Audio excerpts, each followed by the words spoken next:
अस्सलामु अलैकुम रहमतुल्लाहि व बरकातुहू। यूनानी शिफा खाने में आपका एक बार फिर स्वागत है, इस्तकबाल है।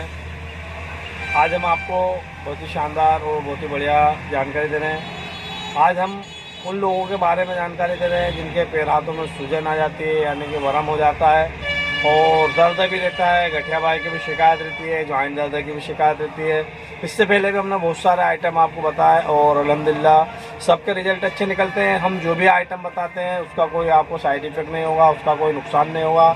तो बराए मेहरबानी आप एक बार इसे इस्तेमाल करके ज़रूर देख लिया कीजिए, ताकि आपको बिना किसी साइड इफ़ेक्ट, बिना किसी नुकसान के आपको फ़ायदा ही हो। तो देखिए, वीडियो को ज़्यादा लंबी ना बनाते हुए और हम वीडियो की ओर बढ़े। तो सबसे पहले हम क्या करेंगे, अगर आपको वरम रहता है, जॉइंट में दर्द रहता है, गठिया बाई की शिकायत है, बहुत समय हो चुका है, तो आप माजून चोप चीनी, इससे पहले भी हमने माजून चोप चीनी की आपको जानकारी दी थी और माजून चोप चीनी बड़ी आसानी से मिल भी जाता है। आप माजून चोप चीनी लीजिए और उसके साथ आप हब्बे असाबी करके दवा होती है, टेबलेट होती है हब्बे असाबी, आप ये किसी भी यूनानी मेडिकल, यूनानी दवाखाने से दोनों आइटम ले लीजिए और इसका आप रोज़ाना इस्तेमाल कीजिए। और इसके साथ आप शरबत बजूरी मोतदिल करके आता है, एक ये ले लीजिए और एक शरबत फौलाद, ये 4 आइटम ले लीजिए आप और इसका आप इस्तेमाल कीजिए। जो आपको माजून चोप चीनी बताइए, इसे आपको रोज़ाना 1-1 चम्मच यानी कि 5-5 ग्राम सुबह शाम इस्तेमाल करना है। और रब्बे असाबी गोली है, उसे आपको 2-2 गोली सुबह शाम इस्तेमाल करना है। और शरबत बजूरी आपको 30 ml सुबह और 30 ml शाम इस्तेमाल करना है।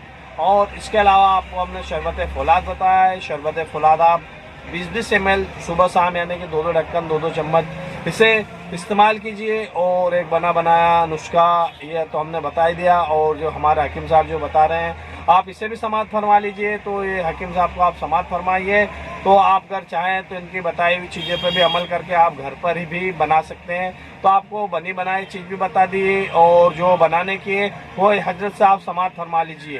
मेरे पास ऐसा मरीज आया जिसके पाँव मुतवर्रम थे काफ़ी, उसके पैरों पाँव पर वरम आया हुआ था।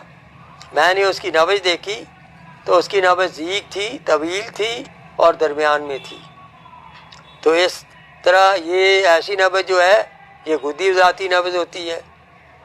तो बंदा ने उसके इलाज में वही सिंपल इलाज किया उसका, गुद्दी साबी मलयन 2 गोली सुबह दोपहर शाम, अक्सीर इस्तिस्का 1 गोली सुबह दोपहर शाम, अक्सीर जिगर 1/3 चमची दिन में 2 बार, हमरा शरबत दिनार ये दी गई। अल्लाह के लुत्फ़ व करम से मरीज़ की पाँव की सोजिश भी जाती रही। इसके अलावा वो जो मरीज़ था उसका ब्लड यूरिया और क्रिएटिनिन भी बढ़ा हुआ था, वो भी नॉर्मल हो गए। और शुगर को भी बहुत फ़ायदा हुआ। तो ब्लड प्रेशर हाई था वो भी नॉर्मल की तरफ चला गया। अब इलाज क्या है, गुद्दी साबी मलयन। गुद्दी साबी मलयन क्या है, सूंड 5 तोला, नशादर 2 तोला, काली मिर्च 1 तोला, सना मक्की 8 तोला। सना मक्की की डंडियाँ निकाल दें, फिर चारों अदविया को अच्छी तरह खरल कर लें। खरल करने के बाद अच्छी तरह ग्राइंड कर लें। ग्राइंड करने के बाद उन्हें थोड़ा सा पानी डालकर नखोदी गोलियां बना लें। तो ये बन गई गुद्दी साबी मलयन। इसकी खुराक है 2 गोली सुबह, 2 दोपहर, 2 शाम।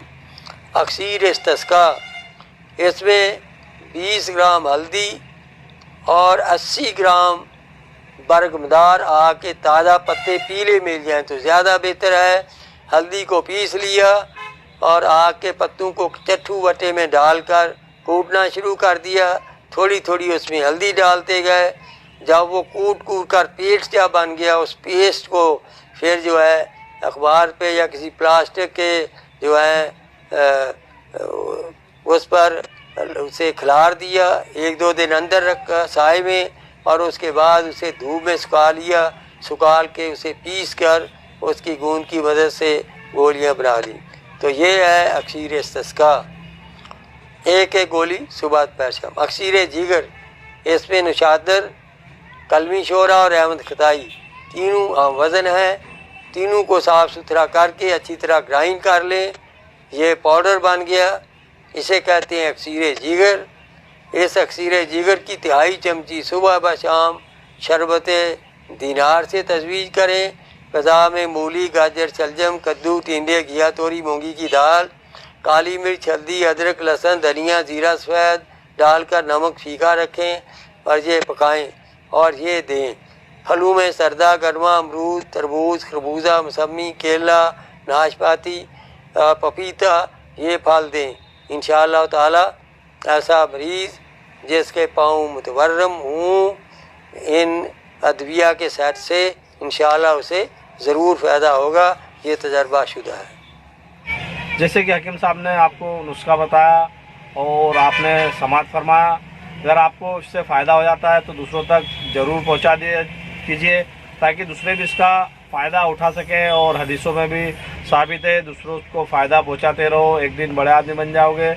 इंशाअल्लाह आप सवाब का काम करते रहिए। अगर आपको फ़ायदा होता है तो ज़रूर दूसरों को बता दीजिए।